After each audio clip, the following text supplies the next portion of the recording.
one of the world's most respected companies. A powerful brand known around the globe for quality and innovation. A technology company helping shape a new era of mobility. For 125 years, the Goodyear Tire and Rubber Company has been essential to keeping the world moving.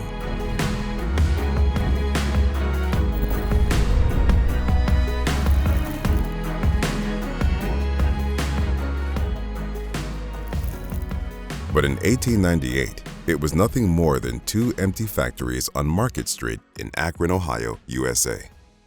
That's when 38-year-old Frank Seiberling bought the distressed assets and soon found himself in the rubber business. F.A. Frank Seiberling and his brother C.W. Charlie Seiberling were the company founders and brought an entrepreneurial mindset to their new business. Their spirit of discovery was represented by Charles Goodyear, an inventor responsible for the vulcanization of rubber and the inspiration for the new company. The company's first sale was on December 1, 1898, $25.80 worth of rubber sundries. By 1900, annual sales already had eclipsed $1 million. In 1900, the Seiberlings hired Paul Litchfield to oversee production as its factory superintendent. Litchfield went on to become one of the most important figures in Goodyear history, serving the company over the span of 6 decades. Together, these three were largely responsible for establishing the foundation of Goodyear's success.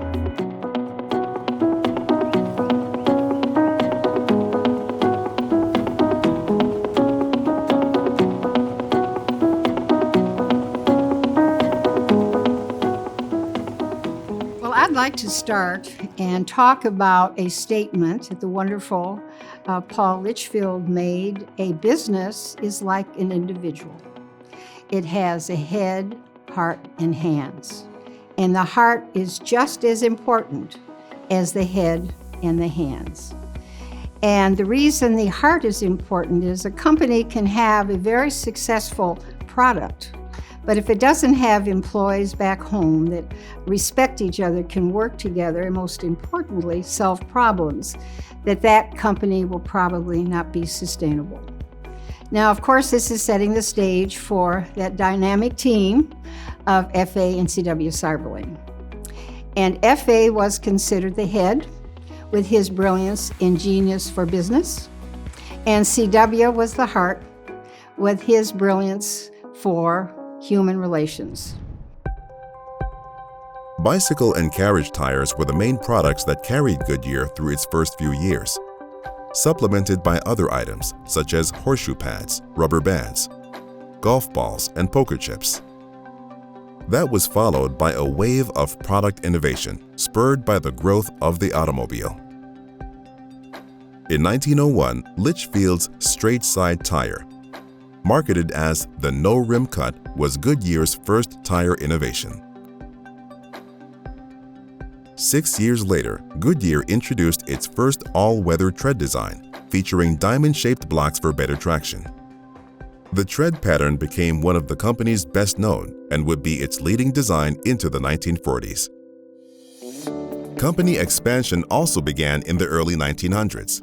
Goodyear initiated a plan to build more factories, including Plant 2, which is now part of today's Akron campus, and facilities around the world, including manufacturing plants in Los Angeles and Bowmanville, Ontario, business in London, and a farm in Arizona to grow cotton, an important component in early automotive tires.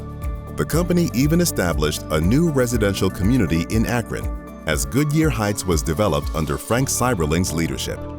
Through Goodyear's formative years, its spirit of innovation and opportunity helped establish the new company as the tire industry leader. By 1916, the company could legitimately claim that more people ride on Goodyear tires than any other kind. Then came an inflection point: World War I. The United States government persuaded Goodyear to support the war effort by manufacturing non-tire products, from airships to gas masks. Beginning in 1917, more than 6,000 Goodyear employees served in the armed forces, depleting the company's production labor. So, to keep operations moving, Goodyear hired new workers, including older men and women, to work wherever they could. Goodyear also hired workers who were deaf, deploying them in factories where they were not affected by the noise of tire building. The war also accelerated development of pneumatic tires for military trucks. To prove the tire's dependability beyond the military, a Packer truck was outfitted with Goodyear pneumatic tires, hauling products and components from Akron to Boston and back. Thus, in 1917, the Wingfoot Express was born. It became one of Goodyear's best-known icons and established the first interstate trucking route. The end of the war triggered a new era of prosperity, and Goodyear's focus was now on serving the U.S. auto industry. In 1920, Goodyear supplied almost half of all the original equipment tires on American-made cars. As successful as it was, Goodyear's early history was not without challenges. And in 1920, the hard times of the Depression were looming. But thanks to smart and steady leadership, outstanding products, a commitment to innovation, and a spirit of finding a way to respond to every obstacle, the Goodyear Tire and Rubber Company was poised to thrive. People are working together to support each other and are dealing with the issues that are very critical to society today, and that makes you proud.